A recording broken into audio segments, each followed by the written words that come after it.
લાવ્યો મિત્ર તમારા માટે લઈને આવે છું હીરો ડેસ્ટિની 2020 એન્ડિંગનું મોડલ છે. પ્રાઇસની વાત કરીએ તો માત્ર ને માત્ર 38,500માં ગાડી મળશે. 2021નું મોડલ હીરો ડેસ્ટિની.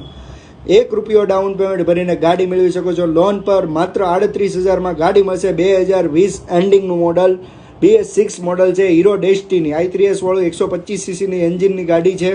ગાડી જોઈ શકો છો કન્ડિશનમાં ઓલ ઓકે છે, કમ્પ્લીટ કન્ડિશનમાં ગાડી છે. 2020નું મોડલ છે. માત્ર ₹1 ડાઉન પેમેન્ટ ભરીને તમે ગાડી મેળવી શકો છો. આના સિવાય તમને જે ગાડી જોતી હોય અમારી ચેનલ પર જોવા મળશે, તો આજે જ વિઝિટ કરો વાહન બજાર પર, ફોલો કરો અને વિડીયોને શેર કરો જેથી નવા નવા અપડેટ તમને મળતા રહે. તમને કઈ ગાડી જોતી છે તે અમને કોમેન્ટમાં જણાવો. માત્ર ₹1 ભરીને હીરો ડેસ્ટિની 2020 મોડલ છે. 38,000 ગાડીની કુલ કિંમત છે. ગાડીમાં લોન થઈ જશે. ₹1 ડાઉન પેમેન્ટ ખાલી આવશે. ગાડી જોવા માટે મિની બજાર જોવા મળશે. આના સિવાય બીજી ગાડી જોવા માટે ફોલો કરો અમારા પેજને જેથી નવા નવા અપડેટ તમને મળતા રહે અને વિડીયોને શેર કરો. માત્ર ₹1 ડાઉન પેમેન્ટમાં તમને ગાડી મળશે.